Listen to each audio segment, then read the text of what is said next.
extend this thesis on friendshoring forward? Because both you as well as Secretary Yellen have talked about that. And what do you see friendshoring extending itself to in the context of the India-U.S. partnership?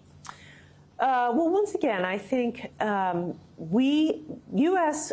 companies, many of whom I have with me, are all going through an analysis of their supply chains to figure out where there's risk.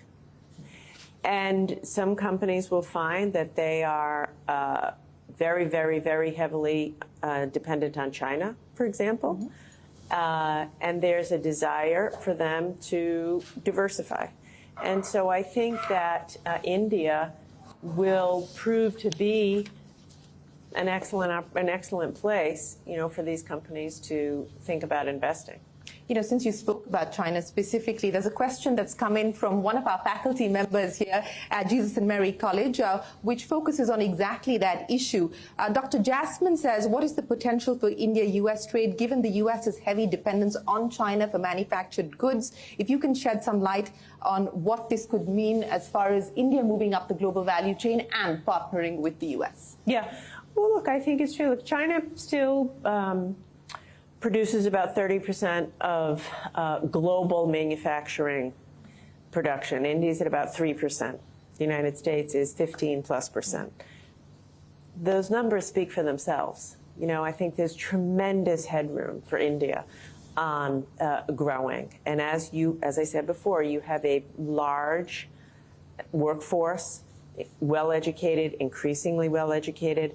Prime Minister Modi's investments in infrastructure, digitization, digital payments, all provide greater confidence by companies to want to do business here. It's why we come with so much optimism. And again, you cannot overestimate the value of a democracy, a strong, vibrant democracy, rule of law, court system, etc. And so I think that all of that positions India so well as a place for businesses to want to do business. Speaking of India being the place to want to do business, and I'll ask you this in the context of the IPAF, the Indo-Pacific Economic Framework, which you've been championing and leading from the front. You've also previously said that this has been the most successful dialogues that you've had the chance to sort of steer and take forward. What makes it so special? Yeah. So the Indo-Pacific Economic Framework, when President Biden came into office, he said to us on his team, the United States needs to have a proactive economic strategy in the Indo-Pacific. And I'll be very candid, for the 4 or 5 years prior to that, the United States was absent in the Indo-Pacific. I said that yesterday. I had a series of meetings and dinners last night. We haven't shown up. Our private sector, our governments, so we need to do that. And the Indo-Pacific Economic Framework is just that. It is a coalition of 13 countries, and we're so grateful to have India participating, and all the ASEAN countries agreeing to government agreements around supply chains. There's a supply chain pillar, decarbonization and infrastructure, tax and anti-corruption, and digital trade. And we are moving forward at a speed that is kind of unprecedented. I mean, I was with the president. He announced it last year in Tokyo. Within months, we were all together. We signed off to the negotiating statements. In fact, your minister, Minister Goyal, said he was like shocked with the speed with which we were moving. I think I'm hopeful. By the end of this year, we don't have any word here, there's no something here. I'm hopeful by the end of this year, we could have all of the agreements as between the governments signed up. This is my hope and goal. My mother would say to me, if you have something done, give it to a busy woman. So I'm a busy woman, and I'm hoping to get this done by the end of the year. But, and then once we have those government-to-government agreements, committing ourselves to high standards around anti-corruption, transparency in supply chain, environmental conditions, it will open the path to more business, private sector investment. I should tell you, in preparation for my trip here, I spoke to dozens of U.S. investors, U.S. CEOs, U.S. entrepreneurs. There is a desire to do more business here. And so when you have, for example, agreements as between governments around transparency in the supply chain or tax transparency, it just will ease the path for more investment.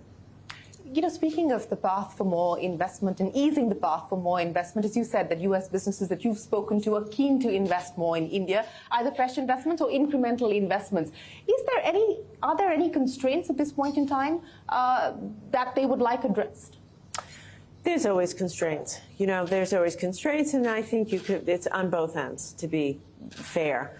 One of the issues that you do hear from U.S. businesses, and we talked about semiconductors, India still has quite high tariffs on certain components that go into semiconductors or other electronics. And so, if you have a high tariff on an input, it just makes it harder to manufacture here. We hear from investors that it would be easier. Sometimes foreign direct investment is a little bit too difficult. Differences as between states in India, differences as between regulation at the state level and the federal level. And to be candid, when you talk to Indian, I was just with an Indian entrepreneur, a startup company, and he said, it's hard in America. Every state has their own different rules. So, I'm conscious of that. But the truth of it is, anytime, having run a business myself, anytime you can increase transparency and reduce layers of bureaucracy and regulation, it does ease the path for more commerce. So as you leave India, what are the memories that you go back with? Having my face painted like 7 different colors. No, really, it was so quite special. The minister welcomed me into his whole family in that way. So I will go back with that feeling of warmth. And I will go back, I suppose, rejuvenated in a way by the entrepreneurialism that I see here in India, by the confidence I feel when I'm here on the ground, and by the mutual desire I sense to continue to deepen the U.S.-India relationship on a number of different fronts. That's how I feel. Well, Gina Raimondo, many, many thanks for joining us here in this conversation. We wish you the very best of luck, and we hope to see you back here the best of luck. in India. Ladies and gentlemen, a big round of applause for the U.S. Commerce Secretary. Thank you so much. Thank you very much.